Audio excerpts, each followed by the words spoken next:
Hi friends, అందరూ ఎలా ఉన్నారు? ఈ రోజు మనం తెలుగు సినిమా చరిత్రలో ఒక మైలురాయిగా నిలిచిన ఒక గొప్ప నటుడు గురించి చెప్పుకుందాం. ఈయన గొప్ప నటుడే కాదు, ఒక మంచి మనిషి కూడా. ప్రస్తుతం ఆయన మనతో లేకపోయినా ఆయన తెలుగు ఇండస్ట్రీ చేసిన మేలు ఎవ్వరూ మర్చిపోరు. ఈయన ప్రొడ్యూసర్స్ కి దొరికిన ఒక వరం. ఆయన ఎవరో కాదు, డేరింగ్ అండ్ డాషింగ్ హీరో మన కృష్ణ గారు. మే 31న కృష్ణ గారి పుట్టినరోజు. ఈ రోజు ఈ వీడియోలో ఆయన జీవితంలో పడ్డ కష్టాలు, ఆయన చేసిన సాహసాల గురించి మాట్లాడుకుందాం.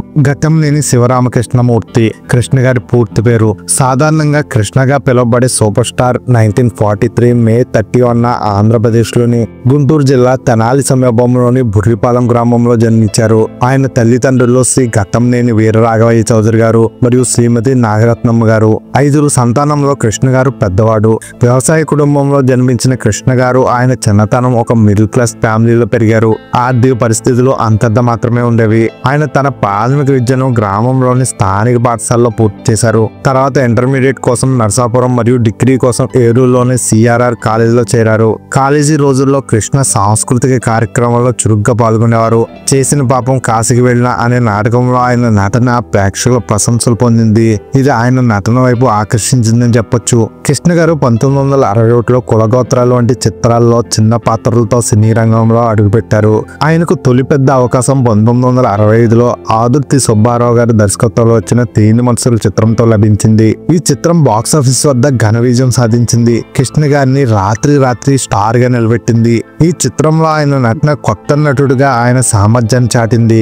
అదే సమయంలో ఆదుర్తి సుబ్బారావు గారు కృష్ణ గారిని తీసుకోవడం వల్ల ఆర్థిక పరంగా చాలా ఒత్తిడిని ఎదుర్కొన్నప్పటికీ ఆయన నిర్ణయం సరైనదని తర్వాత తెలిసింది. కృష్ణ గారు తన 50 ఏళ్ల సినీ జీవితంలో 350కి పైగా చిత్రాల్లో నటించారు. వివిధ జానర్లో పాత్రలు పోషించారు. Mythological, drama, western, spy, action, fantasy మరియు హిస్టారికల్ చిత్రాల్లో ఆయన నటన తెలుగు సినీ రంగంలో ఒక బెంచ్ మార్క్ గా నిలిచింది. ఆయన్ను సూపర్ స్టార్ మరియు నటశేఖర్ గా తెలుగు మీడియా అభివర్ణించింది. కృష్ణ గారు తెలుగు సినీ రంగంలో అనేక సాంకేతిక ఆవిష్కరణలు పరిచయం చేశారు.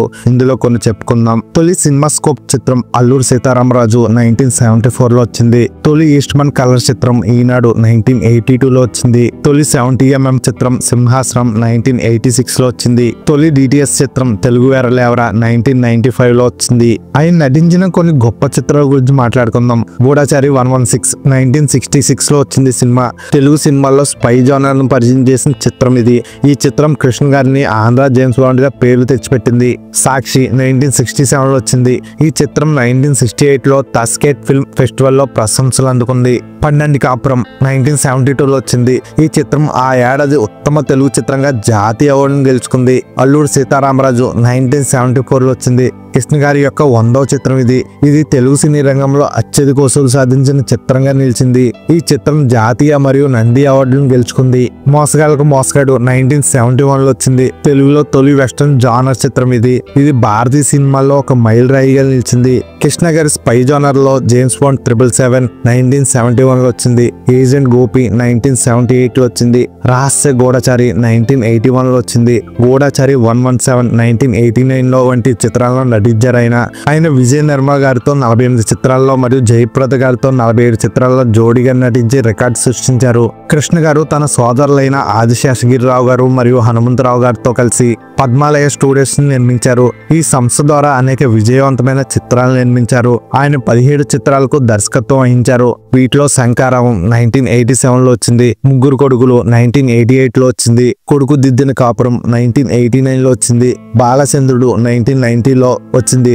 అన్న తమ్ముడు 1990లో వచ్చింది. ఈ చిత్రాల్లో ఆయన తన కుమారుడు మహేష్ బాబును ముఖ్య పాత్రలో నటింపజేశారు. 2004లో ఆయన హిందీ చిత్రం ఇష్క్ హీ తుమ్సే ను నిర్మించి దర్శకత్వం వహించారు. ఇది తెలుగు చిత్రం సంపంగికి రీమేక్. కృష్ణ గారు 1984లో రాజీవ్ గాంధీ నాయకత్వంలో కాంగ్రెస్ పార్టీలో చేరారు. 1989లో ఏలూరు పార్లమెంట్ నియోజకవర్గం నుండి పోటీ చేసి తెలుగుదేశం పార్టీ అభ్యర్థి అయిన బొల్లా బుల్లిరామయ్యను 71,000 ఓట్లతో ఓడించి ఎంపీగా ఎన్నికయ్యారు. అయితే 1991 ఎన్నికల్లో అదే అభ్యర్థి చేతిలో 47,000 ఓట్ల తేడాతో ఓడిపోయారు.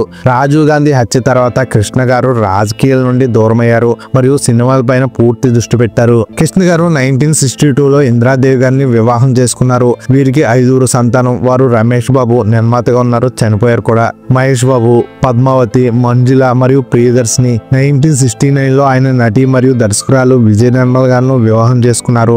విజయ నిర్మల్ గారు 2002లో Guinness book of world records లో అత్యధిక చిత్రాలను దర్శకత్వం వహించిన మహిళగా నమోదయ్యారు. కృష్ణ గారు విజయ నిర్మల్ గారి దర్శకత్వంలో అనేక చిత్రాల్లో నటించారు. కృష్ణ గారు తన సినీ రంగ ప్రస్థానంలో అనేక అవార్డులు మరియు గౌరవాలను అందుకున్నారు. భారత ప్రభుత్వం నుండి భారతీయ సినిమాకు ఆయన చేసిన కృషికి గుర్తింపుగా పద్మభూషణ్ 2009లో ఇచ్చారు. దక్షిణ భారత సినిమాకు ఆయన చేసిన సేవలకు Filmfare life time achievement award south 1977లో ఇచ్చారు. ఆంధ్ర విశ్వవిద్యాలయం నుండి గౌరవ డాక్టరేట్ 2008లో ఇచ్చారు. సినీ రంగంలో ఆయన సాధించిన విజయాలకు ఆయనకి ఈ అవార్డు వచ్చింది. తెలుగు సినిమాకు ఆయన సహకారానికి ఎన్టీఆర్ జాతీయ అవార్డు 2003లో ఇచ్చారు. 2017లో ఆస్ట్రేలియా పోస్టల్ డిపార్ట్మెంట్ కృష్ణ గౌరవార్థం ప్రత్యేక స్టాంపును విడుదల చేసింది. కొన్ని సినిమా రికార్డులు కృష్ణ గారికే సొంతం అయ్యాయి. అవేంటో ఒకసారి మాట్లాడుకుందాం. స్క్రీన్ మీద ఒక హీరోని చూస్తేనే ఖుషి అయ్యే జనాలు ఒకే రకంగా 2 హీరోలు చూస్తే డబుల్ ఖుషి అవుతారు. ఇక ట్రిపుల్ రోల్ చూస్తే ఆ ఆనందానికి అవధలే ఉండవు. ఈ రకంగా ఒకే సినిమాలో 3 లేదా అంతకంటే ఎక్కువ పాత్రలు చేసి మెప్పించిన హీరోల్లో చాలా మంది హీరోలు ఉన్నారు. తెలుగులో సూపర్ స్టార్ కృష్ణ తెలుగులో ఎక్కువ చిత్రాల్లో ట్రిపుల్ రోల్ చేసిన హీరోగా రికార్డులను ఎక్కారు. ఈయన నటించిన ట్రిపుల్ రోల్ సినిమాల విషయానికి వస్తే సూపర్ స్టార్ కృష్ణ గారు తొలిసారి 3 పాత్రల్లో కనిపిస్తున్న చిత్రం కుమార్ రాజా. ఈ చిత్రం కన్నడంలో రాజ్ కుమార్ హీరోగా నటించిన శంకర్ గురు సినిమాకు రీమేక్. ఈ సినిమాలో కృష్ణ గారు తండ్రి, 2 కొడుకులుగా నటించారు. పి సాంబశివరావు గారు డైరెక్ట్ చేసిన ఈ మూవీ బాక్స్ ఆఫీస్ దగ్గర సూపర్ హిట్ గా నిలిచింది. సూపర్ స్టార్ కృష్ణ గారు 3 పాత్రల్లో కనిపించిన ఇంకో చిత్రం డాక్టర్ సినీ యాక్టర్. ఈ సినిమాలో కృష్ణ గారు తనయుడు, మేనల్లుడుగా త్రిపత్ర అభినయం చేశారు. మేనమామ పోలికలున్న మేనల్లుడు పాత్రలో కృష్ణ నటించారు. ఇందులో ఒక హీరో డాక్టర్ నటిస్తే మరొకరు యాక్టర్ గా నటించారు. తండ్రి పాత్ర చేసిన కృష్ణ డాక్టర్ పాత్రలో నటించడం విశేషం. ఈ సినిమాను విజయ నిర్మల్ గారు డైరెక్ట్ చేశారు. ఈ చిత్రం బాక్స్ ఆఫీస్ దగ్గర ఓ మాస్టర్ విజయం సాధించింది. కృష్ణ గారు 3 పాత్రల్లో నటించిన ఇంకో సినిమా పగబట్టిన సింహం. ఈ సినిమాను పి చంద్రశేఖర్ రెడ్డి గారు డైరెక్ట్ చేశారు. ఈ సినిమాలో కృష్ణ గోండాగా, పోలీస్ ఆఫీసర్ గా, లాయర్ గా 3 పాత్రల్లో నటించారు. ఈ సినిమా బాక్స్ ఆఫీస్ దగ్గర సూపర్ హిట్ గా నిలిచింది. ఇక 4సారి 3 పాత్రలు నటించిన సినిమా సిరిపురం మునగాడు. ఈ సినిమాను కేఎస్ఆర్ దాస్ డైరెక్ట్ చేశారు. ఈ సినిమాలో కృష్ణ తండ్రి కొడుకులుగా, పోలీస్ ఆఫీసర్ గా, విలన్ గా 3 పాత్రల్లో నటించారు. ఈ సినిమా బాక్స్ ఆఫీస్ దగ్గర మంచి విజయాన్ని అందుకుంది. కృష్ణ గారు 5వ సారి 3 పాత్రల్లో నటించిన చిత్రం బంగారు కాపురం. ఈ చిత్రంలో కృష్ణ గారు తండ్రి, 2 కుమారులుగా నటించారు. ఈ చిత్రం ఒక రకంగా రాముడు భీముడు తరహాలో ఉంటుంది. పి చంద్రశేఖర్ రెడ్డి గారు డైరెక్ట్ చేసిన ఈ సినిమా బాక్స్ ఆఫీస్ దగ్గర సూపర్ హిట్ గా నిలిచింది. విజయ నిర్మల దర్శకత్వంలో కృష్ణ గారు తండ్రి, 2 తనయులుగా 3 పాత్రల్లో నటించిన చిత్రం రక్త సంబంధం. ఈ సినిమా తమిళంలో శివాజీ గణేశన్ గారు 3 పాత్రలు యాక్ట్ చేసిన దైవ మోగన్ సినిమాకు రీమేక్. ఈ సినిమాను తెలుగులో కోటీశ్వరుడు పేరుతో డబ్ చేశారు కూడా. ఆ తర్వాత కృష్ణ గారు 6వ సారి 3 పాత్రల్లో చేసిన చిత్రం ఈ సినిమా. ఈ చిత్రం బాక్స్ ఆఫీస్ దగ్గర సరైన విజయాన్ని అందుకోలేదు. కృష్ణ గారు 7వ సారి 3 పాత్రల్లో నటించిన చిత్రం బొబ్బిలి దొర. బోయపాటి కామేశ్వరరావు గారు దర్శకత్వంలో తెరకెక్కిన ఈ చిత్రంలో కృష్ణ సరసన, విజయ నిర్మల, సంగవి నటించారు. ఈ సినిమాలో కృష్ణ గారు అన్నదమ్ములుగా నటించారు. మరో కృష్ణ ఒక హీరో కుమారుడు పాత్రలో నటించారు. ఈ సినిమా బాక్స్ ఆఫీస్ దగ్గర డిజాస్టర్ గా నిలిచింది. మొత్తంగా భారతీయ సినీ పరిశ్రమలో కాదు, ప్రపంచ సినీ చరిత్రలో కూడా ఎక్కువ సినిమాల్లో 3 పాత్రల్లో చేసిన హీరోగా సూపర్ స్టార్ కృష్ణ గారు రికార్డుకి ఎక్కారు. కృష్ణ గారి జీవితం అంతా గోల్డెన్ స్పూన్ అనుకుంటున్నారేమో. కాదు, కృష్ణ గారి జీవితం అంత సాఫీగా ఏమీ జరగలేదు. ఆయన పడిన కష్టాల గురించి మాట్లాడుకున్నాం ఇప్పుడు. కృష్ణ గారు ఆంధ్రప్రదేశ్ లోని గుంటూరు జిల్లా బుర్రిపాలెంలో వ్యవసాయ కుటుంబంలో జన్మించారు. ఆయన కుటుంబం ఆర్థికంగా స్థిరంగా లేనందున బాల్యంలో ఆయనకు అనేక ఇబ్బందులు ఎదురయ్యాయి. ప్రాథమిక విద్యను గ్రామీణ పాఠశాలలో పూర్తి చేయడం, కష్టపడి చదువుకోవడం ఆయనకు సవాలుగా ఉండేది. సినిమా రంగంలో అడుగుపెట్టిన తొలి నాణాలలో కృష్ణ గారు సరైన ఆర్థిక మద్దతు లేకపోవడంతో చిన్న చిన్న పాత్రలతో సరిపెట్టుకోవాల్సి వచ్చింది. కులగోత్రలు 1961లో వచ్చిన ఈ చిత్రంలో చిన్న పాత్రలు చేస్తూ ఆర్థికంగా నిలదొక్కుకోవడానికి చాలా కష్టపడ్డారు. కృష్ణ గారు సినీ రంగంలో అడుగుపెట్టిన 1960లలో నందమూరి తారక రామారావు గారు, ఎన్టీఆర్ గారు, అక్కినేని నాగేశ్వరరావు గారు, ఏఎన్ఆర్ వంటి వారు అగ్ర నటులుగా ఆధిపత్యం చెలాయిస్తున్నారు. ఈ పోటీ వాతావరణంలో కృష్ణ గారి తన స్థానాన్ని సంపాదించడం అంత సులభం కాదు. తేనె మనసులో 1965లో వచ్చిన ఈ చిత్రం విజయం సాధించినప్పటికీ ఆ తర్వాత కూడా స్థిరమైన విజయాల కోసం ఆయన నిరంతరం కష్టపడాల్సి వచ్చింది. తొలి రోజుల్లో కొందరు దర్శకులు మరియు నిర్మాతలు కృష్ణ గారిని తక్కువ చేసి మాట్లాడారు. తేనె మనసులో చిత్రంలో ఆయన్ను తీసుకోవడంపై నిర్మాతలు అభ్యంతరం వ్యక్తం చేశారు. కానీ దర్శకుడు ఆదుర్తి సుబ్బారావు గారు ఆయనపై నమ్మకం ఉంచడంతో అవకాశం లభించింది. ఇలాంటి ఒత్తిళ్లను ఎదుర్కోవడం కృష్ణ గారికి సవాల్గా ఉండేది. కృష్ణ గారు తెలుగు సినిమా పరిశ్రమలో అనేక సాంకేతిక ఆవిష్కరణలు పరిచయం చేశారు.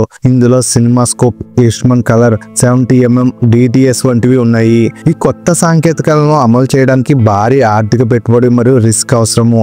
అనేక సందర్భాల్లో ఈ చిత్రాలు విజయం అయినప్పటికీ వాటి నిర్మాణంలో ఆర్థిక ఒత్తిడి మరియు సాంకేతిక సమస్యలు కృష్ణ గారిని ఇబ్బంది పెట్టాయి. కృష్ణ గారు స్పై జోనర్ లో గూఢాచారి 116 మరియు వెస్టర్న్ జోనర్ లో మోసగాడు వంటి చిత్రాల్లో ప్రయోగాలు చేశారు. ఈ కొత్త జోనర్ లో ప్రేక్షకులు ఆదర్శిస్తారా అనే ఆందోళన ఎప్పుడు ఉండేది. అయినప్పటికీ కృష్ణ గారు ఈ సవాళ్ళను స్వీకరించి తెలుగు సినిమా రంగంలో కొత్త వరవడిని సృష్టించారు. కృష్ణ గారు తన సోదరులతో కలిసి స్థాపించిన పద్మాలయ స్టూడియోస్ ద్వారా అనేక విజయవంతమైన చిత్రాలు నిర్మించినప్పటికీ కొన్ని చిత్రాలు ఆర్థికంగా నష్టాలను చూశాయి. ఉదాహరణకు కొన్ని భారీ బడ్జెట్ చిత్రాలు బాక్సాఫీస్ వద్ద విజయం సాధించకపోవడం వల్ల ఆయన ఆర్థిక ఒత్తిడిని ఎదుర్కొన్నారు. 2004లో కృష్ణ హిందీ చిత్రం ఇష్కే హై తుమ్సే ని నిర్మించి దర్శకత్వం వహించారు. ఈ చిత్రం తెలుగు చిత్రం సంబంకి రీమేక్ అయినప్పటికీ బాక్సాఫీస్ వద్ద విజయం సాధించలేదు. దీనివల్ల ఆయనకు ఆర్థిక నష్టం ఏర్పడింది. కృష్ణ గారు 1984లో కాంగ్రెస్ పార్టీలో చేరి 1989లో ఏలూరు పార్లమెంట్ నియోజకవర్గం నుండి ఎంపీగా గెలిచారు. అయితే 1991 ఎన్నికల్లో తెలుగుదేశం పార్టీ అభ్యర్థి బొల్లా బుల్లిరామయ్య చేతిలో ఓడిపోయారు. ఈ ఓటమి ఆయన రాజకీయ జీవితంలో ఒక పెద్ద ఆఘాతంగా నిలిచింది. అదనంగా రాజీవ్ గాంధీ హత్య తర్వాత కాంగ్రెస్ పార్టీలో ఏర్పడిన రాజకీయ అనిశ్చితి కూడా కృష్ణ గారి రాజకీయ జీవితాన్ని ప్రభావితం చేసిందని చెప్పొచ్చు. కృష్ణ గారు 1962లో ఇంద్రాదేవి గారిని వివాహం చేసుకున్నప్పటికీ 1969లో నటి విజయ నిర్మల గారిని రెండో వివాహం చేసుకోవడంతో సమాజంలో విమర్శకు దారితీసింది. ఈ రెండు వివాహాలను నిర్వహించడం, కుటుంబ సమతుల్యతను కాపాడడం ఆయనకు సవాల్గా ఉండేది. 2022లో కృష్ణ గారి జీవితంలో రెండు పెద్ద వ్యక్తిగత నష్టాలు ఎదురయ్యాయి. సెప్టెంబర్లో ఆయన భార్య ఇంద్రాదేవి గారు మరియు జనవరిలో కుమారుడు రమేష్ బాబు గారు మరణించారు. ఈ సంఘటన ఆయన్ను మానసికంగా బాగా కుంగదీసింది. ఇది ఆయన ఆరోగ్యంపై కూడా ప్రభావం చూపించింది. కృష్ణ గారు తన చివరి రోజుల్లో ఆరోగ్య సమస్యలతో బాధపడ్డారు. 2022 నవంబర్ 14న గుండెపోటు రావడంతో హైదరాబాద్ లోని కాంటినెంటల్ హాస్పిటల్లో చేరారు. ఆయన పరిస్థితి విషమించడంతో వెంటిలేటర్ పై ఉంచారు. కానీ నవంబర్ 15న ఆయన కన్నుమూశారు. ఈ ఆరోగ్య సమస్యలు వ్యక్తిగత నష్టాలతో కలిసి ఆయన చివరి రోజులు కష్టతరమయ్యాయని చెప్పొచ్చు. సూపర్ స్టార్ గా కృష్ణ ఎప్పుడూ ప్రేక్షకులుగా అధిక అంచనాలను ఎదుర్కోవాల్సి వచ్చింది. ప్రతి చిత్రం విజయవంతం కావాలనే ఒత్తిడి ఆయనపై ఎప్పుడు ఉండేది. మరి కొన్ని చిత్రాలు విఫలమైనప్పుడు ఆయనపై విమర్శలు చాలా దారుణంగా వచ్చేవి. సూపర్ స్టార్ కృష్ణ గారు తెలుగు సినీ రంగంలో మొట్టమొదటి మాస్ స్టార్ గా గుర్తింపబడ్డారు. ఆయన ప్రవేశపెట్టిన కొత్త జానర్లో సాంకేతిక ఆవిష్కరణలు మరియు ప్రయోగాత్మక చిత్రాలు తెలుగు సినిమా పరిశ్రమను ఒక కొత్త స్థాయికి తీసుకెళ్లాయి. ఆయన కుమారుడు మహేష్ బాబు తండ్రి వారసత్వాన్ని కొనసాగిస్తూ తెలుగు సినిమాలో అగ్రనటుడిగా రాణిస్తున్నారు. 2024లో కృష్ణ మనవడు జయకృష్ణ ఘట్టంనేని కూడా సినీ రంగంలో అడుగుపెట్టేందుకు సిద్ధమవుతున్నారు. ఇది ఘట్టంనేని కుటుంబం యొక్క సినీ వారసత్వాన్ని మరింత బలపరుస్తుంది. కృష్ణ జీవితం మరియు విజయాలు తెలుగు సినిమా అభిమానులకు ఎప్పటికీ స్ఫూర్తినిస్తాయి. ఆయన సాహసోపేతమైన నిర్ణయాలు, కష్టపడి పనిచేసే తత్వం మరియు సినిమా పట్ల అంకిత భావం ఆయనను ఒక లెజెండ్ గా చిరస్థాయిగా నిలిపాయి.